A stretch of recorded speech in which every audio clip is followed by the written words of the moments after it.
بسم اللہ الرحمن الرحیم۔ السلام علیکم۔ سمرقند سے طویل سفر طے کر کے آنے والا قاصد سلطنت اسلامیہ کے حکمران سے ملنا چاہتا تھا تو اس کے پاس ایک خط تھا جس میں غیر مسلم پادری نے مسلمان سپہ سالار قتیبہ بن مسلم کی شکایت کی تھی۔ پادری نے لکھا، ہم نے سنا تھا کہ مسلمان جنگ اور حملے سے پہلے قبول اسلام کی دعوت دیتے ہیں، اگر دعوت قبول نہ کی جائے تو جزیہ دینے کا مطالبہ کرتے ہیں، اور اگر کوئی ان دونوں شرائط کو قبول کرنے سے انکار کرے تو جنگ کے لیے تیار ہو جاتے ہیں، مگر ہمارے ساتھ ایسا نہیں کیا گیا اور اچانک حملہ کر کے ہمیں مغلوب کر لیا گیا ہے۔ یہ خط سمرقند کے سب سے بڑے پادری نے اسلامی سلطنت کے فرمانروا حضرت عمر بن عبدالعزیز کے نام لکھا تھا۔ دمشق کے لوگوں سے شہنشاہ وقت کی قیام گاہ کا معلوم کرتے کرتے وہ قاصد ایک ایسے گھر جا پہنچا کہ جو انتہائی معمولی اور خستہ حالت میں تھا۔ ایک شخص دیوار سے لگی سیڑھی پر چڑھ کر چھت کی لپائی کر رہا تھا اور نیچے کھڑی ایک عورت گارا اٹھا کر اسے دے رہی تھی۔ جس راستے سے آیا تھا واپس اسی راستے سے ان لوگوں کے پاس جا پہنچا جنہوں نے اسے راستہ بتایا تھا۔ اس نے لوگوں سے کہا، میں نے تم سے اسلامی سلطنت کے بادشاہ کا پتہ پوچھا تھا، نہ کہ اس مفلوک اور ہر شخص کا جس کے گھر کی چھت بھی ٹوٹی ہوئی ہے۔ لوگوں نے کہا، ہم نے تجھے پتہ ٹھیک ہی بتایا تھا، وہی حاکم وقت عمر بن عبدالعزیز کا گھر ہے۔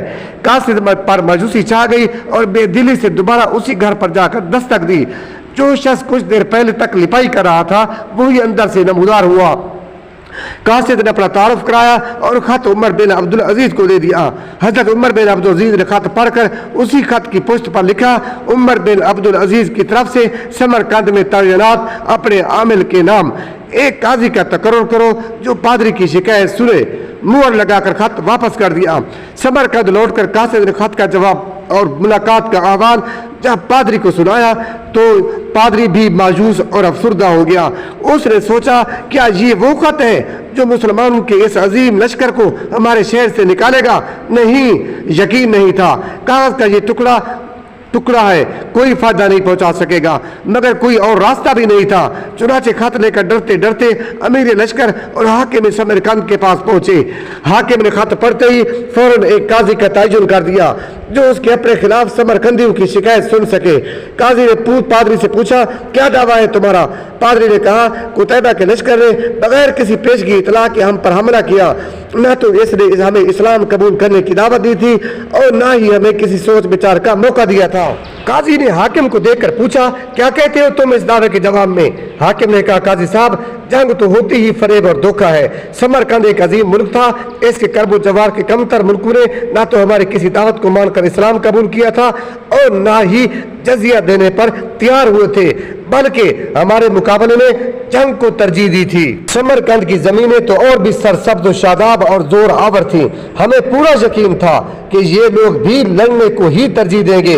ہم نے موقع سے فائدہ اٹھایا اور سمرقند پر قبضہ کر لیا۔ قاضی نے حاکم کی بات کو نظر انداز کرتے ہوئے دوبارہ پوچھا، میری بات کا جواب دو، تم نے ان لوگوں کو اسلام قبول کرنے کی دعوت، جزیہ یا پھر جنگ کی خبر دی تھی؟ حاکم نے کہا، نہیں قاضی صاحب، میں نے جس طرح پہلے ہی عرض کر دیا ہے کہ ہم نے موقع سے فائدہ اٹھایا تھا۔ قاضی نے کہا، میں دیکھ رہا ہوں کہ تم اپنی غلطی کا اقرار کر رہے ہو، اس کے بعد تو عدالت کا کوئی اور کام ہی رہ نہیں جاتا۔ اللہ نے اس دین کو فتح اور عظمت تو عدل و انصاف کی وجہ سے ہی بخشی ہے، نہ کہ دھوکہ دہی اور موقع پرستی سے۔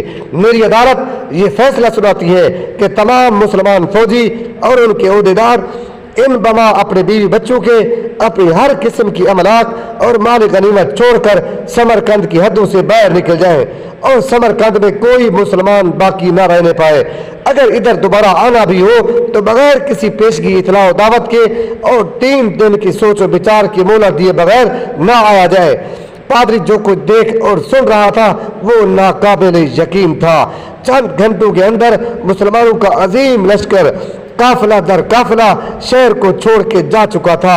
سمرقندیوں نے اپنی تاریخ میں ایسا کبھی نہیں دیکھا تھا کہ جب طاقتور فاتح قوم کمزور اور مغلوب قوم کو یوں دوبارہ آزادی بخش دے۔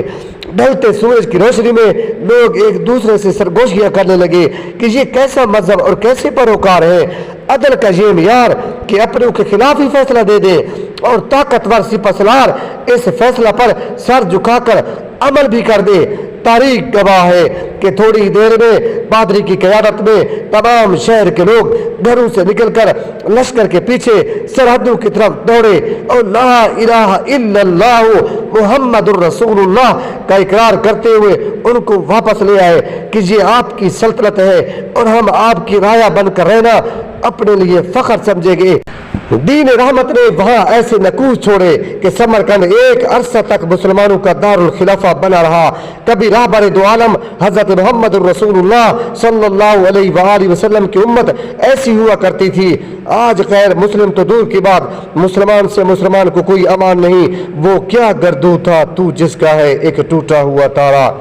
دوستو، اگر یہ ہماری ویڈیو آپ کو پسند آئی ہو تو ہمارے چینل کو سبسکرائب ضرور کیجیے گا۔ السلام علیکم ورحمۃ اللہ۔